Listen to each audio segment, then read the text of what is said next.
नमस्कार।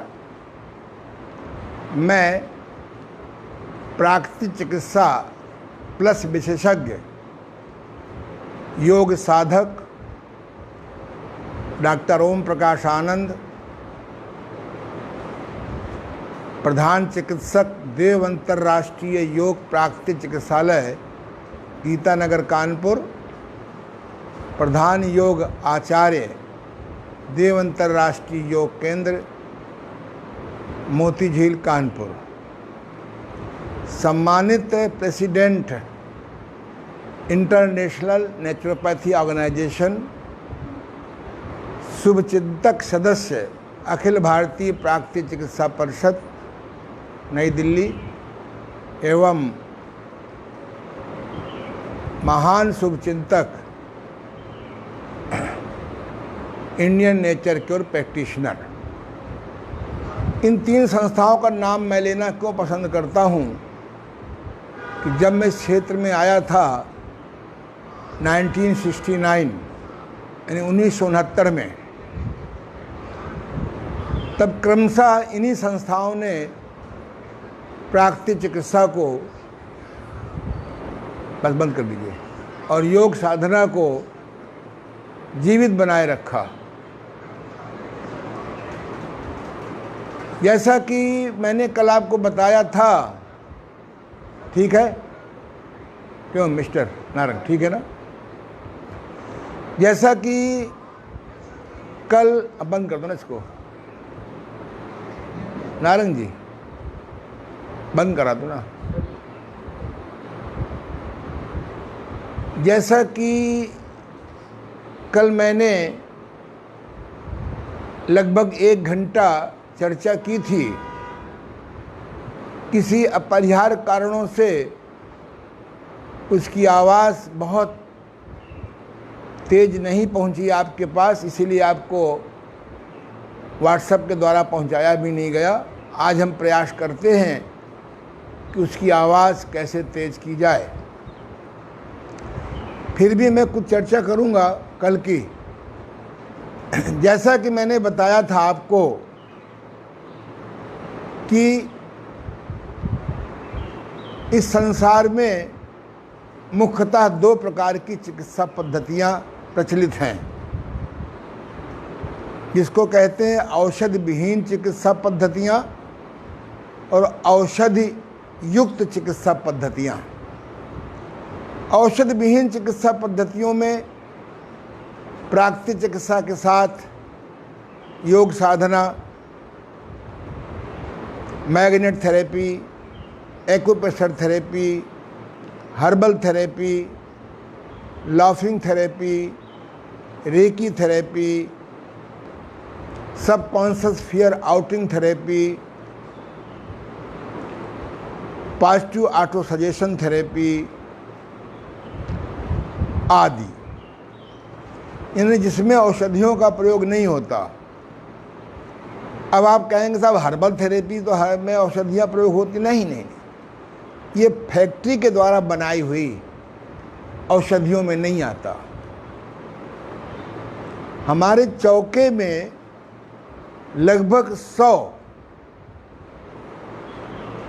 बनौषधियाँ ऐसी हैं जिनके बारे में अज्ञानता के कारण हम लोग उसको छौंक के भूंज करके तल के खाने लगे। स्वाद प्रधान हो गया, स्वास्थ्य के बारे में चिंतन खत्म हो गया। जब भविष्य में मैं आपको हर्बल थेरेपी पढ़ाऊंगा तो आप आश्चर्य होंगे कि आपका किचन एक बहुत सुंदर रसोई घर है। फॉर द एग्जाम्पल, आपके चौके में जितने अनाज हैं इन सब की औषधि उपयोग हैं, जितने दालें हैं इनके औषधीय प्रयोग हैं, जितनी सब्जियां हैं इनके औषधीय प्रयोग हैं, जितने फल हैं इनके औषधीय प्रयोग हैं, जितनी मेवाएं हैं इनके औषधीय प्रयोग हैं, जितनी सरलता से प्राप्त होने वाली आसपास जड़ी बूटियां हैं, चाहे नीम की पत्ती हो, चाहे अमलतास की पत्ती हो, चाहे नीम का छिलके, उसका जो भी चीज़ हो, हमारे आसपास 100 पेड़ ऐसे हैं जो ज्ञान के अभाव में, सही प्लानिंग के अभाव में हम उनको नहीं लगाए। इस संबंध में मैंने बहुत अध्ययन किया, अनुभव किया, मनन किया, और अब प्राकृतिक चिकित्सा की कृपा से, योग साधना की कृपा से, सेक्स टेस्ट और भ्रष्टाचार, मनी पे कंट्रोल के कारण आज मैं इस 72 साल की उम्र में भी मैं नौजवान से अधिक कार्य करता हूँ। इसमें भगवान की कृपा नहीं है। भगवान की कृपा करके आप पलायनवादी बन जाते हो। आप दिन भर आरती उतारते रहो, दिन भर चालीसा पढ़ते रहो, दिन भर वेद पढ़ते रहो।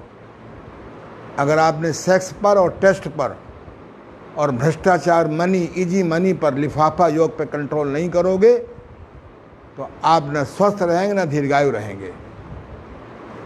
तो इसलिए बहुत अध्ययन मनन करने के बाद लगा केवल प्राकृतिक चिकित्सा ही ऐसी चिकित्सा पद्धति है जो जोर देती है कि किसी रोग को ठीक करना हो तो कब्ज, गैस, आंव को प्राकृतिक तरीकों से ठीक करना होगा। आज चिकित्सा पद्धतियां अंडरग्राउंड, अंदर से असहाय हो गई हैं। एक चिकित्सक लोगों को कब्ज की दवा लिख रहा है, उसे खुद कब्ज है। एक चिकित्सक गैस की दवा लिख रहा है, उसे खुद गैस है। एक योग साधक लंबी लंबी हाँक रहा है, उसे खुद कब्ज, गैस और आंव है। एक कथावाचक, एक आध्यात्मिक पुजारी, बड़े बड़े महात्माओं को देखा मैंने, भगवान सब ठीक करेगा, तो तेरी कब्ज, गैस, आंव क्यों नहीं ठीक करी? हम लोग सब अनजाने समाज को धोखा दे रहे हैं। प्राकृतिक चिकित्सा ही एक ऐसी चिकित्सा पद्धति है जो कहती है किसी बीमारी को ठीक करना हो तो कब्ज, गैस, आंव को ठीक करना पड़ेगा। क्यों? कब्ज एक हिंदी उर्दू शब्द है, इसकी हिंदी है कोष्ठबद्धता, इसकी अंग्रेजी है कॉन्स्टिपेशन। अगर आंतों में, छोटी आंत में, बड़ी आंत में मल का कब्जा रहेगा, चाहे अल्प मात्रा में चाहे बड़ी मात्रा में, तो सड़ेगा तो गैस बनेगी, सड़ेगा तो उसमें जर्म्स, बैक्टीरिया, वायरस पैदा होंगे। संसार की कोई चिकित्सा पद्धति, कोई वैक्सीन, कोई लॉकडाउन हमें वायरस से मुक्त नहीं कर सकता जब तक हम अपनी आंतों के सड़ने वाले मल को नहीं रोकेंगे और बाह्य समाज में गंदगी को सड़ने से नहीं रोकेंगे। हम लोग अनजाने धोखे में जा रहे हैं। भारतवर्ष में प्राकृतिक चिकित्सा के सबसे बड़े अनुयायी और पालन करने वाले पूज्य राष्ट्रपिता महात्मा गांधी जी ने बात कहा था कि मुझे 125 वर्ष जीने की इच्छा है और शेष जीवन प्राकृतिक चिकित्सा को घर घर पहुंचाना चाहता हूं, क्योंकि ये जो औषधियां हैं, चाहे अंग्रेजी औषधियां हो, चाहे ये फैक्ट्री से बनी हुई आयुर्वेद की औषधियां हों, यह भविष्य में, लेकिन संयोग से उनका मर्डर कर दिया गया। उस विषय में मैं नहीं जा रहा हूँ, न मेरा सब्जेक्ट है। मैं तो हंस हूँ। कितना तुम दूध में पानी मिला दो, मैं दूध पी लूँगा और पानी छोड़ दूँगा। प्राकृतिक चिकित्सा, हमारी सरकार को पहले प्राकृतिक चिकित्सा डे मनाना चाहिए। योग साधना, योगासन, प्राणायाम, ध्यान प्राकृतिक चिकित्सा का बहुत छोटा सा हिस्सा है। फिर भी धन्यवाद कि उन्होंने योगा डे बनाया।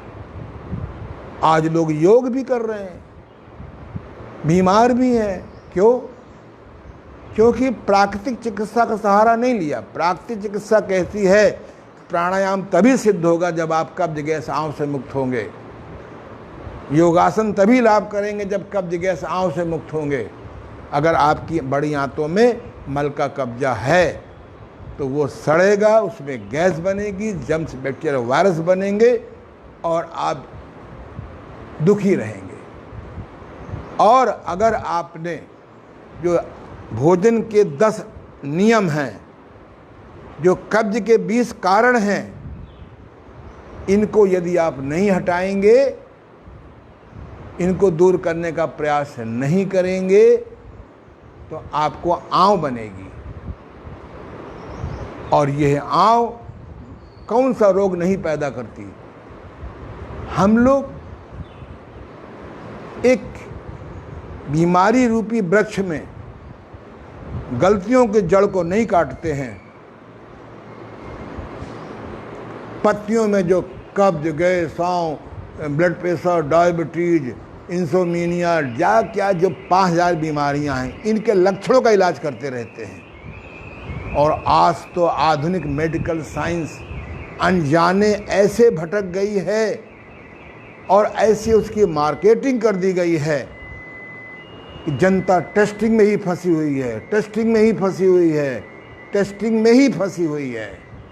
टेस्टिंग करते करते करते करते वेस्ट बॉक्स में जा रही है। आने वाला समय जैसे कोरोना प्राकृतिक चिकित्सा के अभाव में पोषित किया जा रहा है अनजाने, ऐसे ही घर घर कैंसर आने वाला है। तो अगर आप किसी बीमारी से मुक्त होना चाहते हैं तो कब्ज, गैस, आंव से आपको पूर्णतः मुक्त होना होगा। और यदि आप किसी भी औषधि के दुष्परिणाम से बचना चाहते हैं तो आपको हर पद्धति वालों को कुछ क्रियाएं जोड़नी होंगी। मैं धन्यवाद करता हूं वर्तमान चिकित्सा पद्धति एलोपैथिक का, ये अपने रोगियों से कहने लगे हैं कि जीवन शैली बदलो, भोजन शैली बदलो, योगा करो, प्राणायाम करो, ध्यान करो। अभी अन्य चिकित्सा पद्धतियां, मुझे बार बार नाम देना अच्छा नहीं लग रहा है, अभी मरीजों से नहीं कहती हैं हमारी दवा खाते रहो 3 साल, हमारी दवा खाते रहो 6 महीना। हम कहते हैं दवा दो। मैं उसका विरोधी भी नहीं हूँ पर पक्ष में भी नहीं हूँ। और उससे बताओ कि जो बीमारी के 10 कारण, जो कब्ज के 10 कारण हैं, एक कागज़ में छपवा लो। और 2, ये कब्ज के जो 20 कारण कल मैंने बताए थे, मैं फिर दोहराना चाहता हूँ। आप इन कारणों को जानो।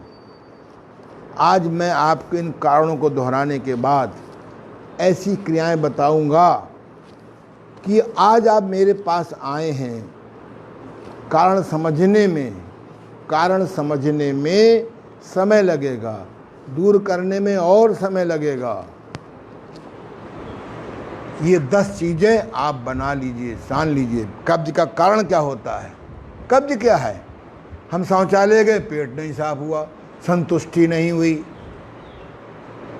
बार बार जाना पड़ा, खाना 2 बार खाते हैं, शौच 2 बार 4 बार हो रहा है।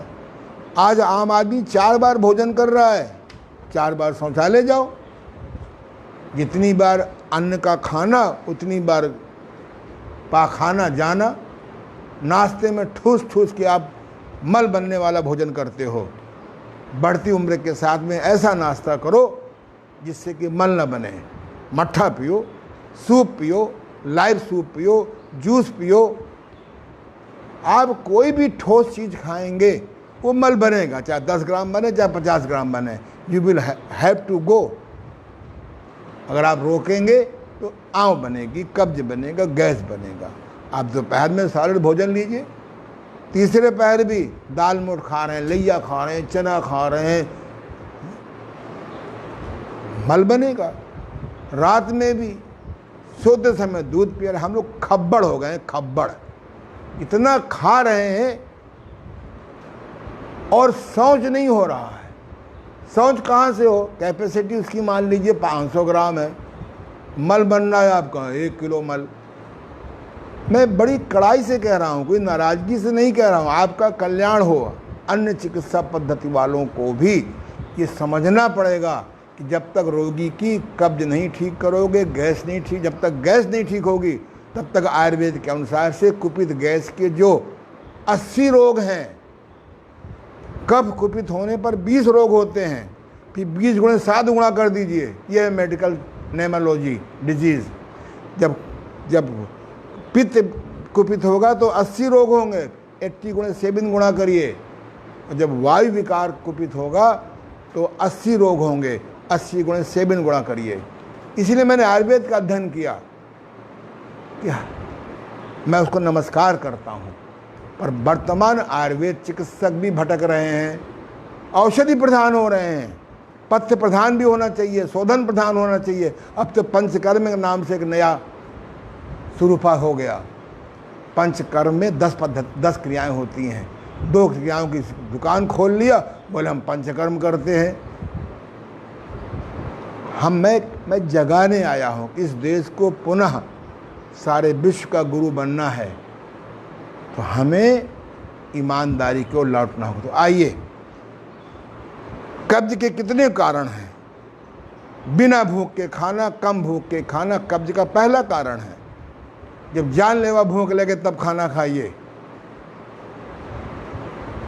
घर की महिलाओं को ज्ञान नहीं है, बोले खा लो, महारी आने वाली है, फिर बर्तन कौन धोएगा।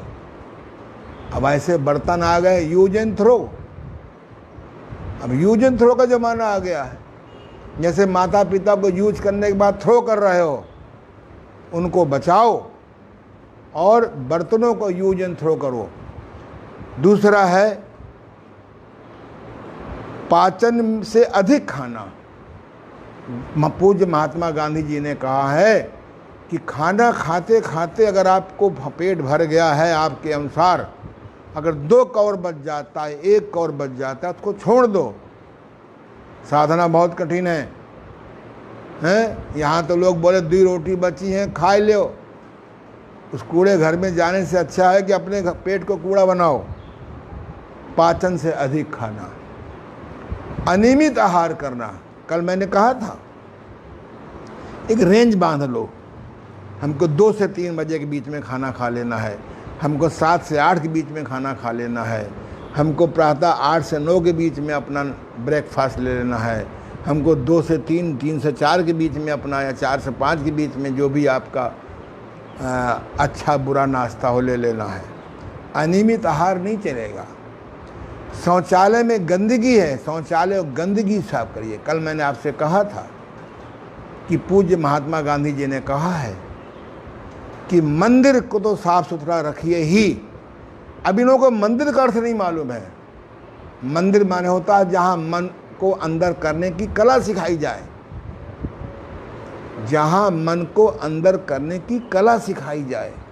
मंदिर से अधिक स्वच्छ रसोई घर होना चाहिए, रसोई घर से अधिक स्वच्छ शौचालय होना चाहिए। लोगों को शौचालय का अर्थ नहीं मालूम है।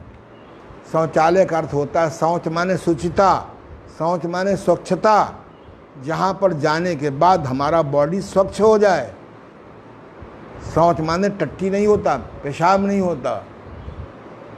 इसके बाद शौचालय, अगर शौचालय गंदा है तो मन नहीं करता बैठने का। वैसे भी मेरे गुरुदेव कहा करते थे, मेरी दाईं तरफ मेरे योग चिकित्सा के गुरु हैं और मेरे बाईं तरफ मेरे प्राकृतिक चिकित्सा के गुरु हैं। इनके बिना ये अधूरे थे और इनके बिना ये अधूरे थे। ये एक सिक्के के 2 पहलू हैं। अगर प्राकृतिक चिकित्सा गंगा नदी है तो योग साधना यमुना नगरी है। और जो हर्बल थेरेपी है, जो हमारे घर की दालें हैं, हमारे घर के जितने सब्जियां हैं, हमारे घर के जो फल हैं, हमारे घर में आने वाले मसाले हैं, मेवा है, ये हर्बल थेरेपी में आता है। हर्बल थेरेपी के नाम से आप कितने पेय आ गए हैं। कोई पेय बिना केमिकल डाले स्वच्छ प्रिजर्व रह सकता है। इसलिए शौचालय स्वच्छ होना चाहिए। और शौचालय स्वच्छ कैसे हो? 2 मिनट भोजनालय तो 20 मिनट शौचालय। जब आप भोजनालय में 2 मिनट समय दोगे तो 20 मिनट तो समय लगेगा ही शौचालय में। अब जहाँ 20 मिनट बैठना है वहाँ तो साफ़ सुथरा होना चाहिए, है? कुछ लोग तो पागल लोग टाइम बचाने के लिए वहीं कपालभाति करने लगते हैं। बोले चलो 20 मिनट लगना है तो प्राणायाम कैसे पागल हो गए हैं अनुलोम विलोम के लिए। अरे बाप रे बाप, जहाँ बैठे नाक दबा के करने लगते हैं। कोई अनुलोम विलोम प्राणायाम कैसे करना चाहिए, किस शर्तों पे करना चाहिए बताऊंगा। और 20 मिनट भोजनालय तो 2 मिनट शौचालय। अगर आप शौचालय में कम टाइम देना चाहते हैं तो आप समय दीजिए भोजनालय में। शौच आपको लगा, टाल गए। मैं तो कहता हूँ अगर आप लंबी यात्रा में जा रहे हैं, बाजार जा रहे हैं, नएगंज जा रहे हैं, पनकी जा रहे हैं, जहाँ पर सब व्यवस्थाएं हैं, पेशाबालय नहीं मिलेगा, शौचालय नहीं मिलेगा।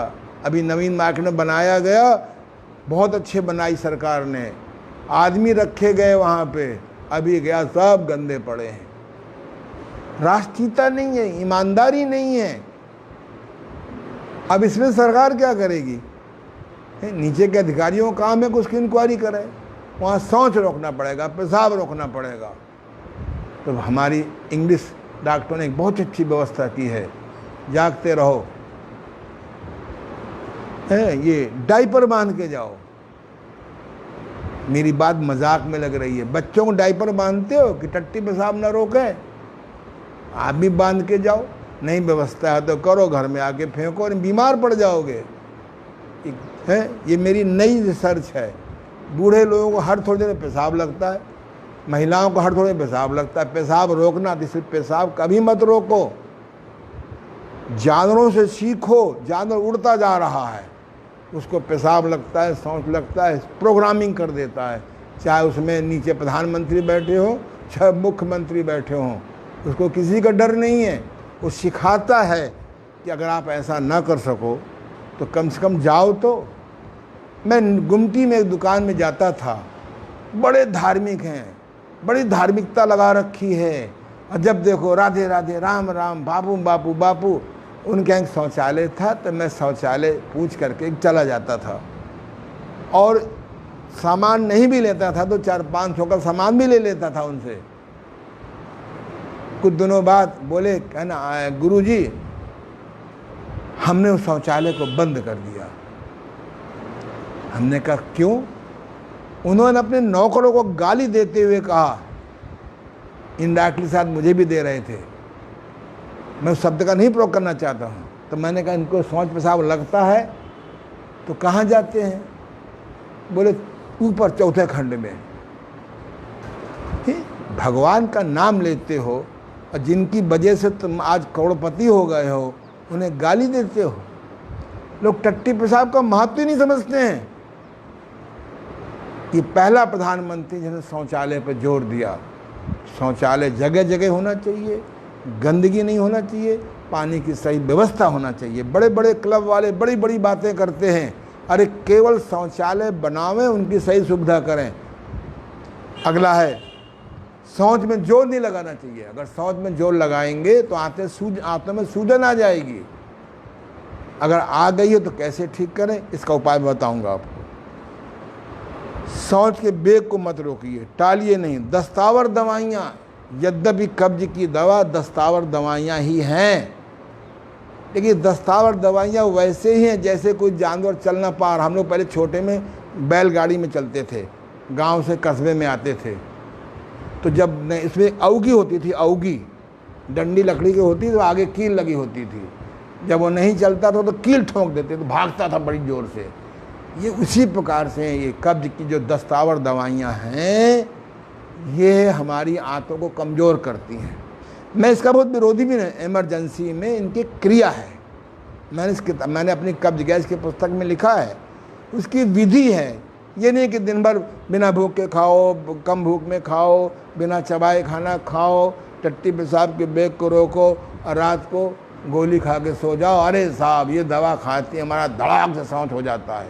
एक मेरे मित्र है, नाम नहीं लूँगा, उनको भयंकर कब्ज है, अमुक चूर्ण खाते हैं और कहते हैं हमारा पेट साफ हो जाता है। अभी 2 साल के बाद वो चूर्ण भी काम करना बंद कर दिया। तब मैंने बस्ती क्रिया सिखाई। कहते आनंद जी मैं आपको रोज़ धन्यवाद देता हूँ, लेकिन शौचालय में। मैंने कहा क्यों? बोले जब शौच नहीं होता तो आपकी बस्ती क्रिया कर लेता हूँ, शौच हो जाता है। तो नशे की आदत, अगर ध्यान, योग, आंतरिक जागरण और समाधि का प्रचार नहीं होगा, समाधि का अभ्यास नहीं होगा, तो नशा खाना मजबूरी है आपकी। नाभि का हट जाना, कल मैंने बताया था, अगर नाभि आपकी हट जाती है तो आप कुछ भी करते हो, पेट नहीं ठीक होगा। कभी नाभि मत हाथों से सेट कराइए। एक मैंने किताब लिखी है, हटी नाभि कैसे बिठावें, इसके 5 मेरे यूट्यूब में डाला भी है, यूट्यूब में डाल दिया नाभि का। योग ऋषि ओम प्रकाश आनंद के नाम से खोलिए, वहाँ आपको 5 लेक्चर मिल जाएंगे। नाभि बिठाने के माध्यम से हजारों आदमी स्वरोजगार योजना में जा सकता है। लोग मजाक उड़ाते हैं, नाभि कुछ नहीं होती। अरे अभी तुम्हारी साइंस बहुत पीछे है, अभी तन को ही नहीं ठीक कर पाए, हर बीमारी को असाध्य पहुंचा देते हो। हमारा नेचुरोपैथी असाध्य को ठीक करता है। हर पद्धति को नाभि के बारे में सीखना पड़ेगा। आप दुनिया भर के व्यायाम करते हो, पेट के व्यायाम नहीं करते हो। मैं बताऊंगा आपको नींद कैसे आना चाहिए। अभी मैंने एक साधिका से पूछा कितने बजे उठी, बोले 5 बजे। तू तो 2 बजे उठती थी, 3 बजे उठती थी, कल काम बहुत पड़ गया। कोई काम ही नहीं है। अगर काम में आनंद का अनुभव करे तो काम ताकत देता है। क्यों साहब हैं, आपको सोने की विद्या नहीं मालूम। मैं एक दिन क्लास दूंगा, अच्छी नींद कैसे आवे 1 सेकंड में। नकारात्मक चिंतन, अगर ओम ध्वनि का साधना सिद्ध नहीं करोगे तो हर पॉजिटिव में नेगेटिव ढूंढ लोगे। अगर ओम ध्वनि करना अलग चीज़ है और साधना करना, सिद्ध करना अलग चीज़ है। हलवा बनाना एक चीज़ है, हलवा पक सिद्ध कर लेना दूसरी चीज़ है। दाल में आम लगना एक चीज़ है और दाल में पका लेना वो सिद्ध करना है, पाल में पकाना नहीं। आवश्यक श्रम का अभाव। अब आप आजकल रिमोट सिस्टम में आ गए हो, श्रम करना पड़ेगा, उचित श्रम करना पड़ेगा। पानी कम पीना, पानी गर्मियों में 3 किलो 5 किलो, सर्दियों में 3 किलो पानी पीना पड़ेगा। भोजन में हरी सब्जी खाइए। कल मैंने आपसे कहा था ये पनीर पता नहीं कब से आ गया है, हम पनीर की सब्जी बनी है। क्या बेहोशी का जीवन जी रहे हो। जो ऊपर से हरी नहीं वो सब्जी नहीं होती। बैंगन सब्जी नहीं है, जो बैंगन हरा है वो सब्जी है। फूल गोभी सब्जी नहीं है, ऊपर से हरा नहीं है। जो फूल गोभी के पत्ते हैं, जो गोभी के पत्ते हैं वो सब्जी है। आलू तो सब्जी है ही नहीं। प्रयास करो पनीर को घर में ना आने दो। सिंथेटिक पनीर बनने लगा है। आदमी एक ऐसा भटका हुआ जीव है, ये पैसे के लिए देश बेच देगा, समाज नष्ट कर देगा, परिवार नष्ट कर देगा, माता पिता को वृद्धाश्रम में भेज देगा। भैया सब नहीं चलेगा। परमात्मा ने यहाँ चित्रगुप्त रूपी एक कैमरा लगा रखा है, आपकी एक रॉन्ग फीलिंग को भी वो नोट करता है। And you will have to suffer. I also suffer. तला भुंजा, हम बचपन से बच्चों को तला भुजा खिलाने के आदी कर दिए हैं। अब तो एक फास्ट फूड आया है। फास्ट माने होता जो जल्दी हजम हो। फल, भीगे हुए मेवा, बॉइल्ड सब्जी, ये फास्ट फूड है। ये जो फास्ट फूड के नाम से मार्केटिंग, ये फास्ट फूड नहीं है, ये तो लास्ट फूड है जो आपको बहुत जल्दी नरसिंह भगवान में बार बार भेजेगा। समझते हैं नरसिंह भगवान क्या होता है। तो इसलिए कभी खा लो। ऐसा नहीं कह रहा हूँ कि कभी समोसा ना खाओ, कभी खस्ता ना खाओ, कभी चाट ना खाओ। खाओ, फिर अगली मीटिंग खाना गोल कर दो। अजीर्ण भोजनम बीजम लंघनम परम औषधि। अगली मीटिंग ना खाओ। हमसे 3 क्रियाएं सीख जाओ। कुंजर, पानी पी के क्या करना। बस्ती क्रिया, बस्ती कर लो, कुंजर कर लो। अगले दिन हैं नेति कर लो। अगर 3 क्रियाओं का प्रचार समाज में हो जाए तो आयुर्वेद की दवाइयाँ बहुत कम हो जाएंगी। क्यों? आयुर्वेद का आधार ही है पित्त कुपित, वायु कुपित, कफ कुपित। नेति करो, कफ शांत। कुंजर करो, पित्त शांत। बस्ती करो, सरल एनिमा करो, गणेश क्रिया करो, संघ प्रक्षालन करो, लघु संघ प्रक्षालन करो, वायु विकार शांत। तो मैंने जो पिछला अपना 52 साल टाइम गुजारा है, how to multiply money any how पर नहीं लगाया, अध्ययन में लगाया है, मनन में लगाया है। क्योंकि 52 साल पहले मैं कितना बीमार था। 17 सितंबर आ रहा है, मेरा आत्महत्या डे आ रहा है। इसी दिन मैं आत्महत्या करने गया था, पर मुझे एक सकारात्मक पुस्तक ने बचा लिया। फिर मैंने सोचा मैं तो मर ही जाता, आओ चलो मरने वालों को जगाया जाए। भोजन में आज आप आटे का चोकर निकाल रहे हो। पहली बात तो आटा खाने लायक ही नहीं रहा। ये जो बाजार का आटा आता है, इसमें ऐसे पदार्थ तो मिलाते हैं जो खराब नहीं होता। आप नया आटा बनवाइए, 15 दिन में कीड़े पड़ जाएंगे। इस आटे में कीड़े नहीं पड़ेंगे 3 साल तक। जिसमें जितनी जल्दी कीड़ा पड़ता है वो उतना पाचक होता है। अब तो बाजार में फल आ गए हैं, जूस आ गए हैं, पता नहीं जूस है कि क्या है वो जाने। बिना केमिकल डाले आप उसको रोक नहीं सकते। मैं केमिकल का भी विरोधी नहीं हूँ, कभी कभी उसकी भी नीड है, पर ऐसा ना हो कि केमिकल आपको सारे नरक दिखा दे। चावल पैसा हो गया तो हम 300 रुपये किलो वाला चावल लाएंगे, 150 रुपये। अरे जो चावल सस्ता 20 रुपये वाला वो स्वास्थ्यवर्धक ज़्यादा है, पर पैसा अधिक हो गया है और अक्लमंद हो रही है। पैसे का मतलब ये थोड़ा कि हम अपनी अकल को बेच दें। जो सस्ता चावल है इसको कम धोइए। पैसा बहुत है तो किसी अच्छे काम में लगाइए, किसी रोते हुए को हंसाइए, गिरे को उठाइए, अपड़ को पढ़ाइए, निर्वस्त्र को वस्त्र दीजिए, भूखे को भोजन दीजिए। तो ये हाँ, एक बात और है, कभी कभी हम लोग साधना के नाम से बहुत कम खाने लगे हैं। अब ये बहुत कम खाना, अब नाली में 5 किलो पानी फेंकने से अगर मल निकलता है, अगर 1 किलो पानी भेजेंगे तो मल निकल पाएगा? बताइए। अगर हमारा 200 ग्राम भोजन करने से और 400 ग्राम फुजला खाने से मल निकलता है, तो 50 ग्राम खाने से नहीं निकलेगा। बहुत कम, यद्यपि ये बहुत कम होता है।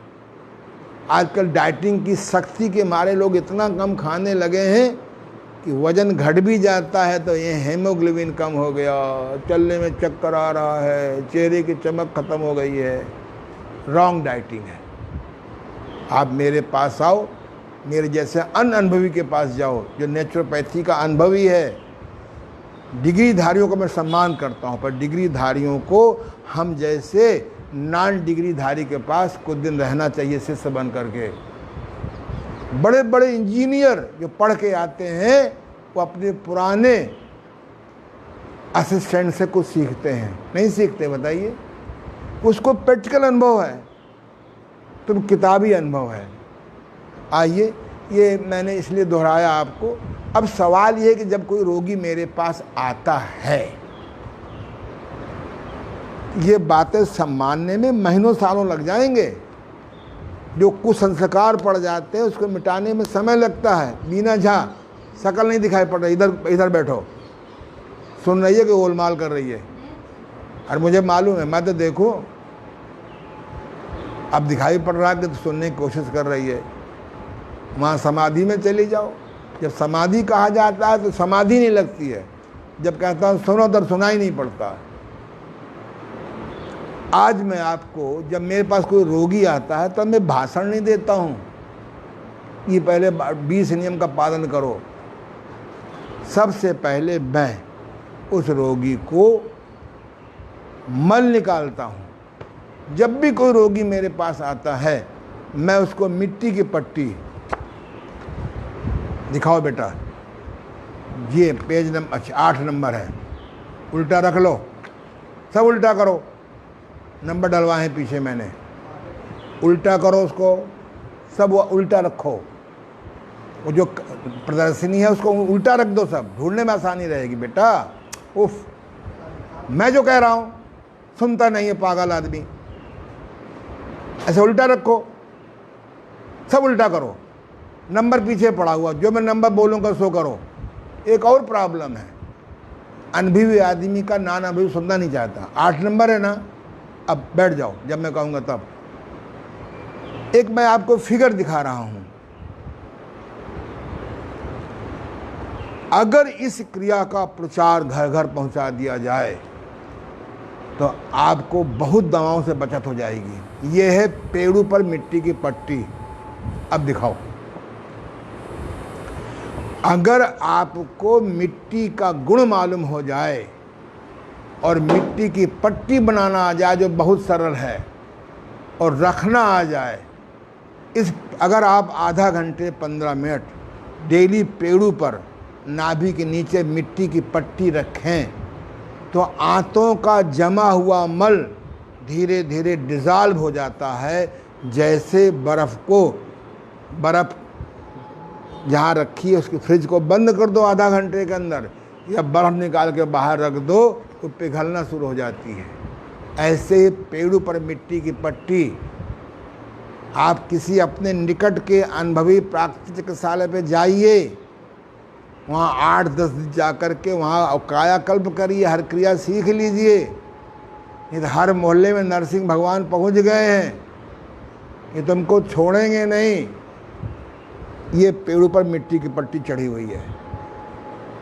अगर आपके पास, बैठ जाओ, अगर पेड़ों की मिट्टी नहीं है तो पेज नंबर 9, आप ठंडे, आज मिट्टी नहीं मिलती, हम मिट्टी से दूर हो गए। अभी नहीं, ये है नहीं है, दिखाओ पहले मुझे। ये नहीं है मिट्टी की पट्टी, ये मिट्टी की गलत लिखा हुआ है। 9 नंबर देखो, 6 तो नहीं है, ये मिट्टी की पट्टी है, ठंडे पानी की पट्टी। क्या लिखा ऊपर?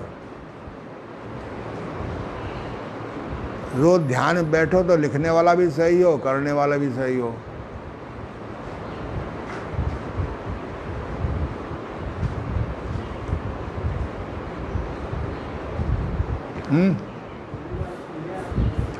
पेड़ों पर मिट्टी की पट्टी, फिर देखो बेटा, कोई बात नहीं। हाँ ठीक है, पीछे नंबर कितना लिखा हुआ है? हाँ, तो लिखने वाले ने लापरवाही की है। ध्यान में न बैठने वाला, ध्यान न करने वाला हर काम को बेहोशी में करता है, ये है। ऐसे पहले मैंने ठंडी पट्टी मैंने बनवाई थी, पर दुर्भाग्य से फैक्ट्री में आग लग गई। जो करोड़ों का मालिक था उसको नौकरी करनी पड़ी। मैंने फिर माँ सरस्वती से प्रार्थना की कि मैं क्या करूं। ये गर्म पानी की थैली आपको मिल जाएगी बाजार में, इस गर्म पानी की थैली 2 खरीद लो, एक में ठंडा पानी भर दो।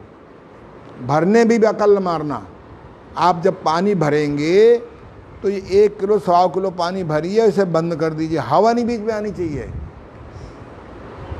अब देखिए, इसको फ्रिज में रख दीजिए और रखे रहिए।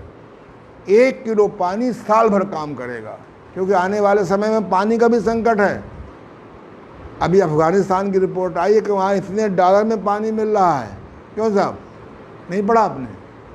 ये ठंडे पानी की पट्टी ना, जहाँ मिट्टी की पट्टी रखते हो वहाँ पर रख लो। अब दिखाओ,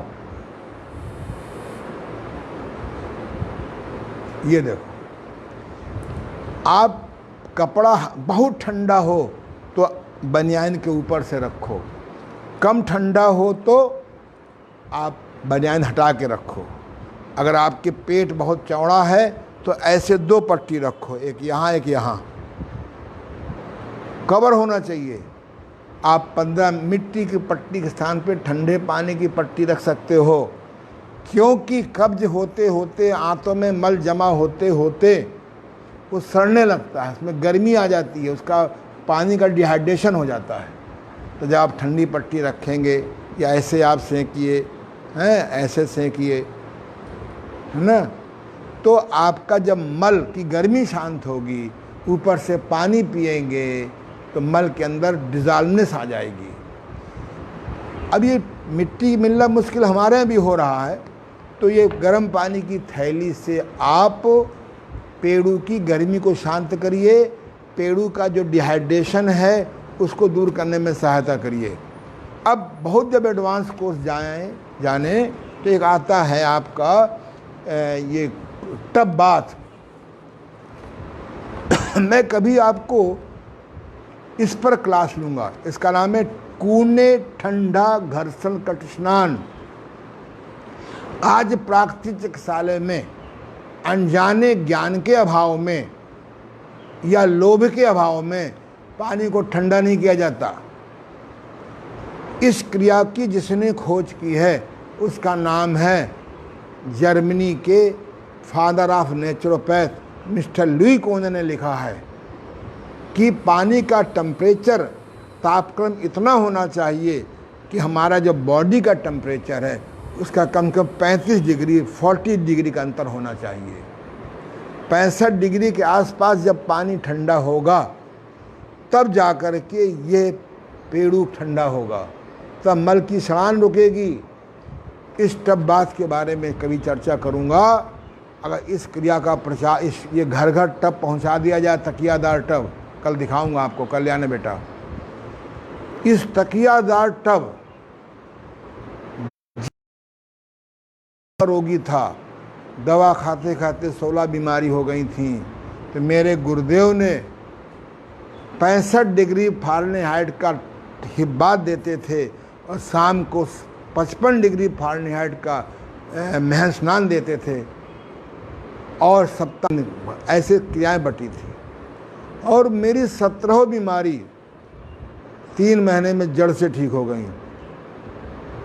लेकिन हम लोग अनजाने किसी गलती के कारण पानी को कोल्ड नहीं करते हैं। हाँ, ये अलग बात है कि क्रमबद्ध जाने के लिए पहले सिंपल पानी, फिर उसे ठंडा पानी, उसे ठंडा पानी कर सकते हैं। ये भयंकर से भयंकर कब्ज को तोड़ देता है, लेकिन अभी मैं इसकी आज्ञा नहीं दूंगा करने को। अब आइए, मैं तो क्या करता हूँ, जब भी कोई रोगी आता है, मेरा अनुभव है कि 100 रोगियों में कोई एक रोगी होता है जो कहता है मुझे कब्ज नहीं है। कब्ज गैस आँव तो लोग जानते ही नहीं हैं। हम जो भोजन करते हैं, कुछ भी भोजन करते हैं, जब आमाशय में पहुंचता है उसको कहते हैं आम। आम कहते हैं, आम माने मैंगो नहीं है, इसका शब्द है आम। आमाशय में जो पहुंच जाए वो आम हो गया। और जब ये पच जाता है तो शक्ति देता है, बल देता है, निरोग करता है। और नहीं पचता उसको आँव कहते हैं, आँव।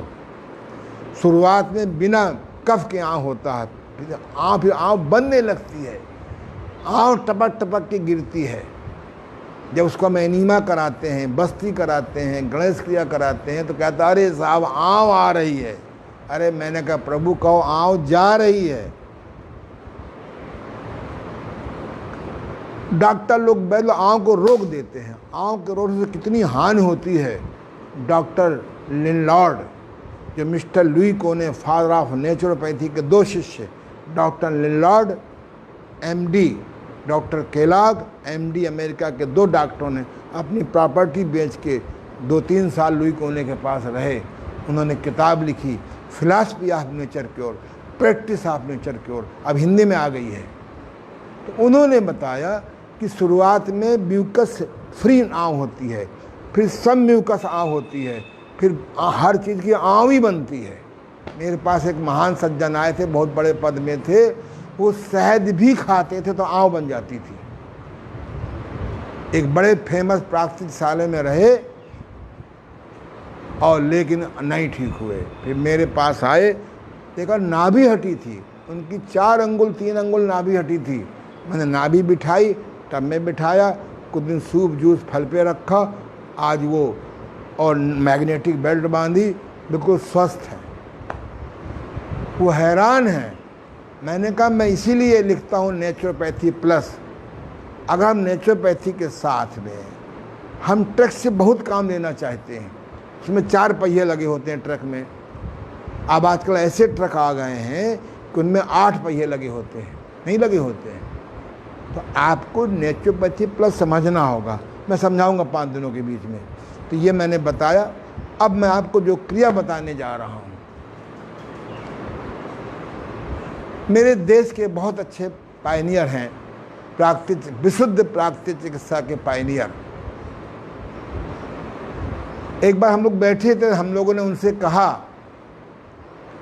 कि आपके पास तो चलिए भाई 50 बेड का अस्पताल है, 2 रोगी भागेंगे, 4 आ जाएंगे, 4 भागेंगे, 8 आ जाएंगे, 8 भागेंगे तो 16 आ जाएंगे, तो आपको तो खर्चा कवर हो जाएगा, हम सेवा कैसे करें। तो उन्होंने बहुत अच्छी बात कही।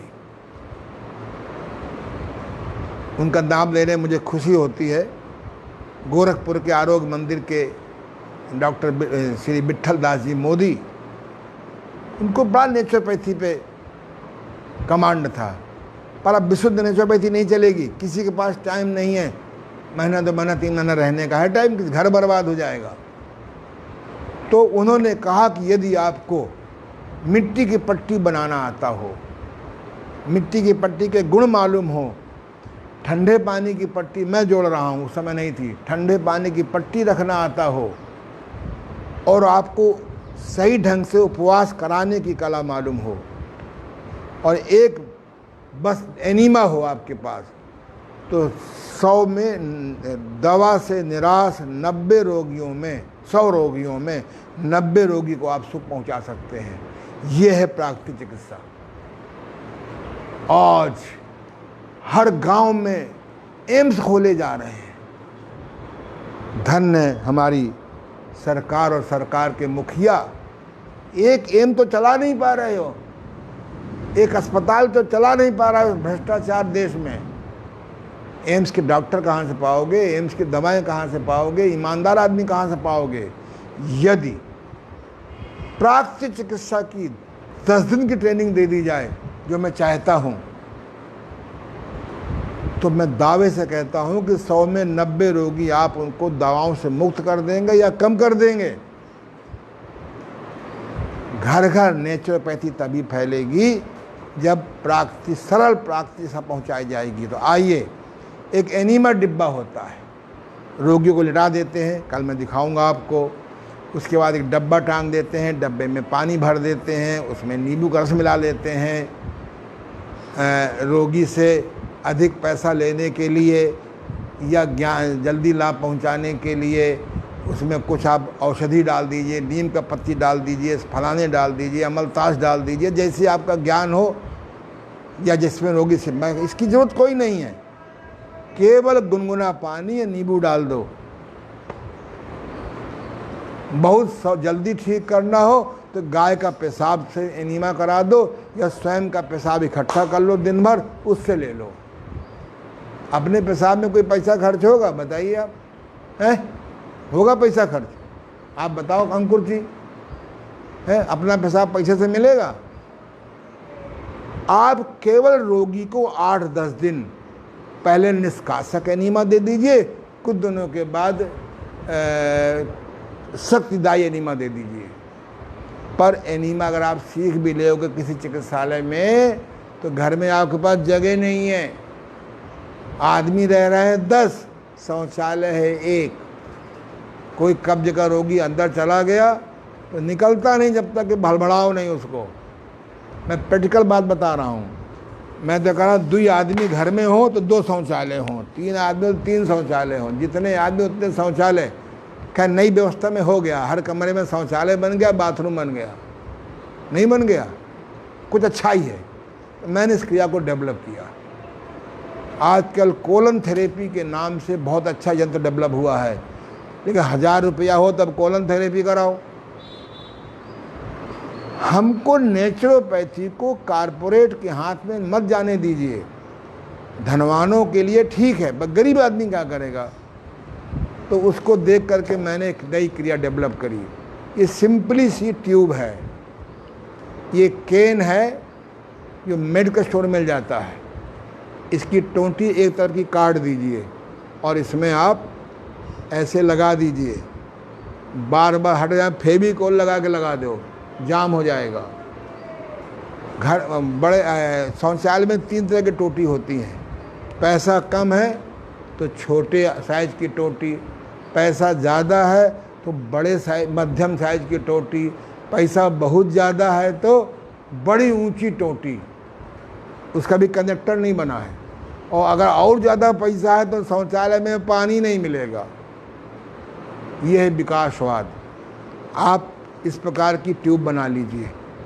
अगर ये ट्यूब ना मिले तो आप हार्डवेयर की दुकान में जाइए, जो पानी सींचने वाला ट्यूब है ना, उसको छोटा कम डायमीटर का ले लीजिए और उसी के यहाँ से कनेक्टर ले लीजिए और ऐसे इसको लगा दीजिए टोंटी में, उंगली में नहीं, अभी मैं दिखाऊंगा आपको। ऐसे लगा दीजिए, टोंटी खोल दीजिए, जब पानी आने लगे तो इसको रेक्टम में लगा दीजिए, मलाशय में लगा दीजिए। जोड़ो पेज नंबर 5, देखो उल्टा रखोगे तो मिलेगा। चलो इंतज़ार करो, ये नहीं है, सब नंबर गलत डाले गए हैं। जिसने भी, किसने डाला है नंबर? ये तुमने डाला है? चलो हाँ, ये रुक जाओ जल्द, हाँ करो, अपना करो। देखो ध्यान से, इसको लगा दीजिए नल पे। मैंने सैकड़ों आदमियों के, धनवानों के, जिनकी नल की टोटी बड़ी चौड़ी चौड़ी थी, प्लम्बर बुलवा करके एक टोटी और लगवा दी। तुम बस्ती तो करो महाराज। ऐसे लगा दिया, इसको रेक्टम में लगा दिया और नल खोल दिया। इसको जरा सा लगाइए कि रेक्टम खुल जाए, आधा 1 मिनट में मलाशय साफ हो जाएगा। फिर धीमे से 4 अंगुल, 4 अंगुल से ऊपर नहीं, ऐसे लगा दीजिए और इसको पकड़े रहिए। यहाँ से पानी जाएगा, आंतों में पानी जाएगा और बगल से निकलना शुरू हो जाएगा। ऐसे पकड़े रहिए आधा मिनट, 1 मिनट, रोकना नहीं है। ये एनीमा नहीं करा रहा हूँ, बस्ती करा रहा हूँ। 1 मिनट, 2 मिनट, 5 मिनट कराइए उसको। कहेगा मैं आधा आज ही ठीक हो गया। अगर रोगी लोग या कब्ज गैस के रोगी रोज रात को सोने से पहले कुछ दिन कर डालें तो बहुत सुखी हो जाएंगे। इसे कहते हैं डायरेक्ट बस्ती। योग की बस्ती बहुत कठिन है, बताऊंगा तो आप कल नहीं आओगे। अगर जिनके पास ना हो वो ऐसे सेल्फ नीमा ले लें, ये भी मिल जाता है, सर्जिकल स्टोर मिल जाता है, चेक करके लाइएगा। इसको डाल दीजिए लोटे में, ऐसे पंप करिए। इसमें इनवाल्व लगा, इसमें आउट वाल्व लगा है, यहाँ तेल लगा दीजिए, इसको अंदर से इमर्स कर दीजिए। बवासीर हो तो ज़रा संभाल के करिएगा। ऐसे पंप करिए, जब पानी आपका लगे कि शौच होना चाहता है तो हटा दीजिए, फिर आप लगा दीजिए। जब शौच लगे तो हटा दीजिए। जिनके यहाँ शौचालय में नल नहीं है वो लोग कैसे करें? बहुत बेचारे बूढ़े बाबा हैं, नहीं करना चाहते हैं, तो एक डायरेक्ट बस्ती ये आता है, ग्लिसरीन सिरिंज आती है, इसमें पानी भर दीजिए और जैसे इंजेक्शन लगाते हैं ऐसे गुदा में लगा करके अब पानी भर दीजिए। छोटे बच्चे बीमार हैं, अब आजकल अब डेंगू आ गया है, पहले कोरोना आया था, फिर कोरोना आया, फिर गोरोना, अब डेंगू मिस्टर आ गए हैं। अगर प्राकृतिक चिकित्सा से बुखार ठीक करने की विधि का प्रचार नहीं हुआ तब डेंगू के बाद सेंगू आ जाएगा। क्यों? बुखार प्राकृतिक चिकित्सा के अनुसार से वरदान है, उसको आप रोकते हो, उसको आप दबाते हो। तो छोटे बच्चे, हमें तो याद है हमारे जब बच्चे छोटे छोटे थे तो उनको कोई बुखार आया, कुछ आया, उनको धीरे से इसमें तेल लगा करके पानी भर देते थे और उसको हिप को, नितंब को ऐसे पकड़ लेते थे। जब बेचैन होता तो हटा देते थे, बाहर पानी मल निकल जाता था, बुखार इमीडिएट कम हो जाता था। तो ये छोटे जो बहुत बूढ़े होते हैं उनको ये दे सकते हैं। और आजकल तो ग्लिसरीन की बत्ती आ गई हैं, एडल्ट की भी बच्चों की भी। इसकी पन्नी हटा दीजिए और रेक्टम में, मलाशय में, गुदा में डाल दीजिए, 2 घंटे के बाद मल हो जाता है। मैं तो अपने रोगियों को दिन में 4-5 बार लगवा देता हूँ, उनका 1 किलो आधा किलो मतलब फर्स्ट डे निकल जाता है। मैं बिल्कुल चाहता हूँ कि जो मैंने अनुभव उठाया है, ये आपकी बस्ती क्रिया है, ये आपका सेल्फ एनीमा है, ये आपका ग्लिसरीन की बत्ती है, और कुछ भी ना हो, वारे हमारे देश का सनातन ऋषि अभी दिखवाते हैं। इस उंगली में अरंडी का तेल लगा लो, नाखून कटा होना चाहिए। अरंडी का तेल ना हो तो सरसों का तेल लगा लो, सरसों का तेल ना हो, पैसा अधिक हो तो बादाम का तेल लगा लो, वो भी ना हो तो पानी घर में है कि नहीं है, शौचालय में, पानी से डुबो लो, ऐसे रेक्टम में डालो, गोल घुमाओ। मैंने सैकड़ों आदमी को गणेश क्रिया कहते हैं। किसी प्रकार से हमारा जो मल निकल जाना चाहिए, अगर नहीं निकलेगा तो आप परेशानी पड़ जाओगे। आज मैंने आपको ये क्रिया बताई क्योंकि कल का कोर्स मुझे दोहराना था, कुछ आवाज़ कम आई थी। ये देखो, दिखाओ, हाँ, पहले नंबर 1 दिखाओ। देखिए नंबर 1 में देखिए सेल्फ एनीमा है, कैसे लोटे में डाल करके गुदा के अंदर पानी भर रहा है। दूसरे हमारे हाथ लगा दो, दूसरे हाथ लगाओ अपने हाथ से, दिखाते हुए, हाँ ये देखिए, हाँ हाथ लगाए रखो नंबर 2 पे, हाँ अच्छा ठीक है। ये बस्ती क्रिया है। अगर बस्ती क्रिया का प्रचार हो जाए तो नरसिंह भगवान में कभी कभी जाना पड़ेगा, नहीं तो वहीं पड़े रहेंगे, अस्पताल बदलते रहेंगे, धीरे धीरे मैदान तक पहुंच जाए। कोई आपका पेट नहीं साफ करेगा, ढूंढते रहेंगे बीमारी कौन सी है, बैक्टीरिया कौन सा है, वायरस कौन सा है, वो चाहते नहीं है। पर अनजाने उनको भी नेचुरोपैथी का ज्ञान नहीं है। तीसरा देखिए, अगर डब्बा आपके पास हो तो शौचालय में 3-4 फुट ऊपर थोड़ी ऊंचाई पर आप डब्बा रख दीजिए और सीधे पानी भर दीजिए, गुनगुना पानी भर दीजिए, नींबू पड़ा पानी भर दीजिए, सवेरे का अपना पेशाब भर दीजिए, गाय घर में हो तो गौमूत्र भर दीजिए, आप अगर मट्ठे की नीड तो मट्ठा का भर दीजिए, चिराता कुटकी का पानी भर दीजिए, जो आपका मन हो, रोगी के ठीक करने का उद्देश्य हो। और ऐसे बैठे बैठे आप गुदा में लगाइए अपने आप, जब मल निकले बाहर निकाल दीजिए। ये लेट करके एनीमा है, दिखाओ इधर, इधर देखो, ये वाला, और ये गणेश क्रिया है। और ये देखो, नेचर में जब लोभ बस ये बगुला ज़्यादा मछली खा जाता है, ज़्यादा भोजन कर जाता है, तब वो अपने मुंह चोंच में पानी भरता है, और चोंच लंबी होती है, और अपने गुदा में डाल करके पानी भरता है बार बार, उसका पेट साफ हो जाता है। कभी अज्ञानता बस, कभी लोभ बस, कभी स्वाद बस, अगर कभी ज़्यादा भोजन कर जाएं तो आप ऐसे न करिएगा, क्योंकि आपकी चोंच इतनी लंबी तो है नहीं। आप चाहे सेल्फ बस्ती करो, चाहे डाइट बस्ती करो, चाहे एनीमा बस्ती करो, चाहे लेट के एनीमा लो, चाहे गणेश क्रिया करो, और चाहे विरेचन क्रिया करो। तो आज हम लोगों ने पिछले दिन का आधा घंटे का कोर्स दोहराया, और आज हमने आपको बताया कि इमीडिएट, अब रोगी से भाषण दे रहे हो, बिना भूख के न खाओ, बिना चबाए न खाओ, भोजन में हरी सब्जी का, पूरा भाषण देते रहिए, उसे कब्ज ठीक हो जाएगा क्या उस समय? आप इमीडिएट उसको बस्ती करा दो, एनीमा करा दो। जल्दी लाभ पहुंचाना हो तो पेड़ों पर मिट्टी की पट्टी लगाओ, या एब्डोमेन में ठंडे पानी की पट्टी दो। अगर इन चीज़ों का प्रचार घर घर हो जाए तब स्वास्थ्य स्वावलंबन होगा। मैं जब भी कोई रोगी आता है, रोगी तो आता ही है, तो मैं सबसे पहले, वो कहता है मुझे कब्ज गैस नहीं है, तो मैं 1-2 दिन ठहर जाता हूँ।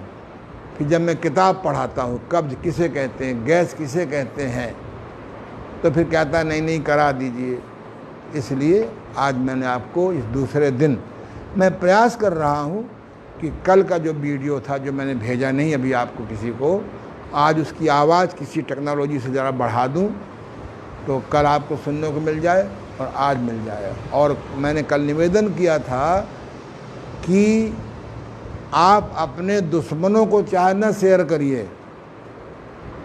लेकिन आप अपने मित्रों को ये भेजिए, उससे कहिए कि ये आनंद जी का अनुभव सुने, क्योंकि कभी कभी बहुत महत्वपूर्ण व्यक्ति कब्ज गैस आंव के चक्कर में बीमार पड़ जाता है और समय के पहले इस संसार से कूच कर जाता है। मैं दावे से कहता हूँ कि यदि आप ईमानदारी से योग साधना सीखें, योग साधना बोल रहा हूँ, योगा नहीं, योग साधना, भगवान कृष्ण ने कहा है युक्ताहार विहारस्य युक्त चेष्टस कर्मसु युक्त स्वप्नावबोधस्य योगो भवति दुखा। हे अर्जुन, योग के द्वारा उन्हीं का दुख नष्ट होगा जिनका भोजन सही होगा, जिनका विहार सही होगा, यानी विहार माने दिनचर्या, रातचर्या, ऋतुचर्या, और जिनका बोध सही होगा, जिनका स्वप्न सही होगा, जिनके विचार सही होंगे, जिनको नेगेटिविटी को काटना आता होगा। अगर भगवान कृष्ण इस समय भगवत गीता बोलते, गीता का संदेश बोलते तो क्या कहते? युक्ताहार विहारस्य युक्त चेष्टस कर्मसु युक्त शोधन बोधस्य।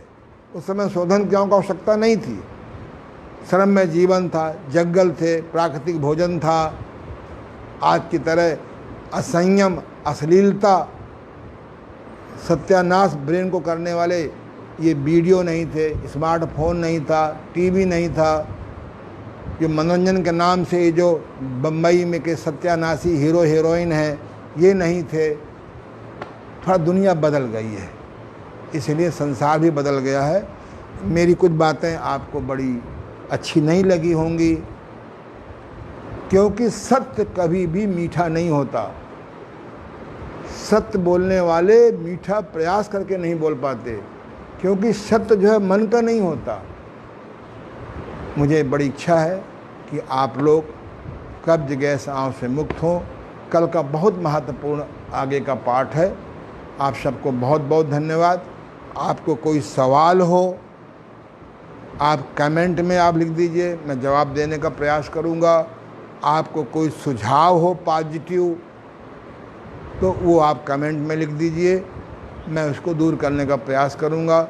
क्योंकि मैं डिग्रीधारी चिकित्सक नहीं हूँ, मैं तो गुरु परंपरा के अंदर आया हूँ, बहुत अध्ययन किया है, मन में बहुत पीड़ा है कि जैसे मैं सुखी हुआ हूँ संसार के लोग कैसे हो। धन्यवाद, आशीर्वाद, शुभकामनाएं। कल मिलेंगे। AnandYoga.com में जाइए, वहाँ पर अदर बुक्स में क्लिक करिए। ये किताब संभवतः आज ये कल, ये जो किताब है मेरी कब्ज गैस आंव से छुटकारा कैसे, ये आपको मिल जाएगी पढ़ने को, डाउनलोड कर लीजिए। नाभि वाली किताब मिल जाएगी, या ई-लाइब्रेरी AnandYoga.com में जाइए, वहाँ पर ये पुस्तक संभवतः आज या कल के अंदर या परसों के अंदर मैं पहुँचा दूँगा, क्योंकि इस समय उसकी वो की जा रही है एडिटिंग। Thanks everybody.